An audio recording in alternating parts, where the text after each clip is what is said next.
Vitin 2025 ne kemi evidentu dhe regjistru si raste të reja në klinikën tonë, në kanceregjistrin spitalor, përgjithsisht numër të njëjtë rasteve me vitin 2024, që është një shenjë mirë. Pra, deri këto momente kur ne flasim, kemi rreth 2000-2100 raste të reja të rriturve, pra të tumoreve të adultët, dhe me lokalizimet më të shpeshta, sigurisht edhe vitin 2024, pra me dominim të kancerit të gjirit, i cili ka ataku më shumë se 460 femra, dhe për herë të parë, pra këtë vit, identifikojmë rreth 7 burra meshkuj me kancer të gjirit, që në krahasim me vitin 2024 shënon një dallim spaku 2 persona. Ndërka që lokalizimet tjera të tumoreve pra mbesin në përqindje të njëjtë, pra me dominim të tumoreve të mushkive ose kancerit të mushkive me nën grupet e veta të meshkujt, si një sëmundje cila përfshin ose atakon më shumë se 270 pacienta, dhe tumoret e tubit digestiv, ku përfshihet do tumoret e ezofagut, lukthit, pankreasit, mëlçis, zorëve të ulla, zorëve të rasha, dhe me dominim kryesisht nga ky tub, nga ky sistem të zorës trash, pra rektumit dhe kolonit, me numrin më të madh të këtyre rasteve, dhe që total gjitha këto patologji kapin më shumë se 400-450 pacientë. Çdo ditë në klinikën e onkologjisë do të bëhen trajtime,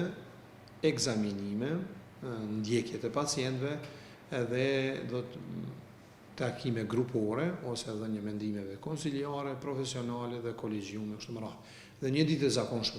pune do të onkologjinë e gjen ose shërbimin ambulantor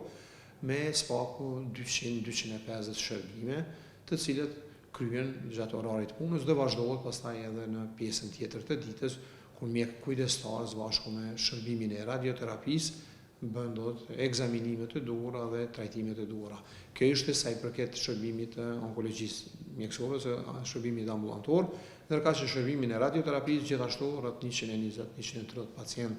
bëjnë trajtime me rezatim dhe spaku 3 deri 4 pacientë rezatohen me shërbimin e brahiterapisë. Ne në këtë drejtim mund të themi se jemi kampion, meqenëse nuk kemi asnjë pacient i cili është në listë të pritjes në asnjërin prej shërbimeve që ne ofrojmë, pra shërbimin e radioterapisë me instalimin e 2 akseleratorëve të rejë së fundmi,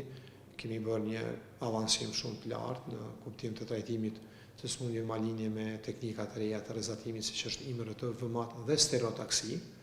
Dhe këto momente kur flasim ne jemi duke instaluar aparatin e tretë. Kemi 3 specialistë të ri të onkologjisë që do ta letoj barën shumë dhe shpresojmë që ata të kemi gjatë vitit 2026 të punësuar në klinikë. Ndërka që puna me infermier akoma, edhe pse realisht kemi pas shpeshherë edhe punësime të reja të infermierëve, që në vitin 2024, 2023, 2025, por prap këto problemet janë të vazhdueshme, meqense një numër nga këta infermierë për arsye personale, fiziologjike, mund të kenë edhe mungesa në punë. Gjatë vitit 2025, krahasim me vitin 2024, kur furnizimi ka qenë themi gati maksimal. Këtë vit ka pas periudha kur kemi pas mungesa të vogla, do të periudha të caktuara kohore, por kjo sipas raportimeve të drejtorisë qendrore dhe banatorëve qendrore, në disa raste është lidhur edhe me mungesat e ofertuesve ose operatorëve ekonomik dhe dështimet të cilat kanë ndodhur në procedurat e tenderimit. Përndryshe, sa i përket planifikimit të barnave nga klinika onkologjisë dhe nga SHSOK, ne kemi qenë në një vit dhe kemi pas një planifikim korrekt, i cili ka përmbush nevojat e klinikës do të më shumë se 80-90%, dhe shpresojmë që viteve të ardhshme jo vetëm planifikimi i cili kryhet në mënyrë profesionale, por edhe të kemi në listë esenciale akoma barna të ri, akoma barna të cilët janë domosdoshëm për trajtimin e sëmundjeve malinje, barna të cilët i kanë vendet e EON-it, i kanë vendet e Bashkimit Evropian dhe barna të cilët rekomandohen dhe janë të domosdoshëm për trajtimin korrekt të këtyre sëmundjeve. Ne në kuptim gjatë vitit 2025 e kemi pasuruar listën, pra Ministria e Shëndetësisë e ka pasuruar listën me barna të reja target për mjekimin e sëmundjeve të gjirit, do të barnave të cilët ne i quajmë CD4 inhibitor, të cilët kanë përmirësuar të më shumë cilësinë e trajtimeve onkologjike të gjirit, hormon pozitiv të femrave, por dhe disa meshkujve, dhe barnat për trajtimin e melanomës malinje të formave të avancuara, të cilët janë braf pozitive, pra ne në klinikë i posjedojmë do të bllokues të dy fisht të këtyre receptorëve dhe në këtë mënyrë e kemi ngrit trajtimin e smundjeve malinje. Por ajo që mbetet sfidë edhe për shtetin edhe për ne është që të kemi prezent akoma më shumë bana, të kemi indikacione të reja për disa bana siç janë ato të imunoterapisë dhe pacientët të cilët kanë nevojë këto bana të sigurohen nga shteti. Është një psikologe e cila e trajtojnë pacientët me kapacitetet që i ka, meqense është fluks edhe i madh i pacientëve.